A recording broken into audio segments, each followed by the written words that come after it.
Hello friends from the US, Europe, and around the world. My name is Nguyễn Văn Tưởng, I'm 36 years old, and I'm originally from Hưng Yên province in Vietnam. Today, I want to share a deeply personal story with you, one that embodies a core value from my homeland, the vital importance of community support. Please excuse my spoken English ability, it's not perfect, so I'm using this synthesized voice to help ensure my story is delivered as clearly as possible. I hope you'll understand the meaning I wish to convey. Years ago, chasing a dream, I moved to a large, bustling city overseas. The initial excitement of a new beginning was thrilling, but challenging.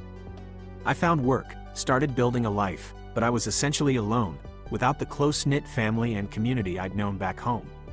Then, my world turned upside down. The company I worked for underwent sudden restructuring, and my position was eliminated without warning. Almost simultaneously, a minor but inconvenient injury meant I couldn't immediately jump into the physically demanding jobs that were most readily available. Suddenly, I was adrift. My savings weren't substantial, and the city's high cost of living began to feel like a tightening noose. Days turned into weeks. I applied for countless jobs, facing rejection after rejection. I tried navigating the complex channels for temporary aid but got lost in bureaucracy. The anonymity of the big city, which once felt like freedom, now felt like suffocating indifference. I saw crowds of people every day, yet I felt utterly invisible, isolated. The suspense wasn't about a thrilling adventure, it was the gut-wrenching, daily anxiety of wondering how I would pay next month's rent, where my next meal would come from. I was facing the very real, very frightening prospect of complete failure, of losing everything I'd worked for. The drama was internal, a silent scream against a wall of indifference. I remember one particularly bleak afternoon. My funds were nearly gone, my prospects looked grim, and I was sitting on a park bench, just watching the world go by, feeling a profound sense of despair. I was seriously contemplating giving up, admitting defeat, and somehow scraping together the money for a one-way ticket home. It felt like the end of the road. And then, something quite unexpected, almost unusual in its quiet simplicity, happened. A woman from a small community center nearby, one focused on supporting immigrants and newcomers that I vaguely knew existed but had never approached, recognized me from seeing me in the neighborhood. She must have noticed the despair on my face. She sat down, not with pity, but with quiet empathy. She introduced herself properly and simply asked if I was okay. That simple question broke through my isolation. Hesitantly, I shared my situation. She listened patiently. She didn't offer grand solutions, but she did something crucial. She connected me. She told me about their center's emergency food pantry. She knew someone looking for temporary help with translation work I could do from home despite my injury. She introduced me to another family from a different background entirely who had faced similar struggles and could offer practical advice.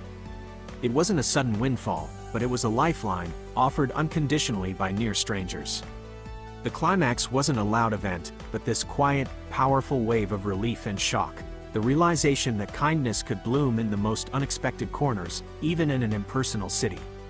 That connection, that small act of reaching out, was the turning point. It gave me more than just temporary relief, it gave me hope. It gave me the strength to keep fighting. I took the translation task, used the food pantry sparingly, and followed the advice given. Slowly, carefully, I managed to stabilize my situation, eventually find new, stable employment, and get back on my feet. The experience fundamentally changed me and made me truly understand a core value I learned growing up in Vietnam. We have a saying that captures this spirit, Lành đùm lá rách. It literally paints a picture of using whole, healthy leaves, Lành, to wrap and protect torn, damaged leaves, lá rách, when making traditional wrapped cakes or parcels, ensuring everything holds together. Figuratively, it's a profound lesson.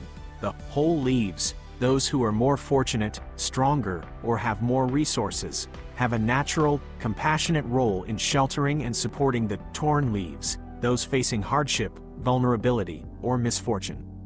That community group, those individuals acting with quiet kindness, they were the Lành for me when I was utterly lá rách.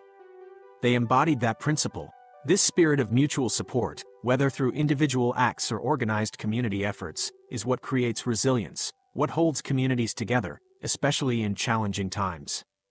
Living far from my origins in Hưng Yên, that difficult period became a defining lesson. It taught me the sting of vulnerability but also the incredible power of compassion. It taught me to receive help with gratitude and humility.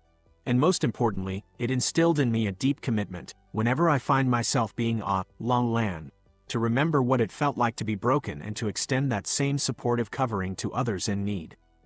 That, I believe, is a truth worth sharing, a value that strengthens us all, no matter where in the world we call home.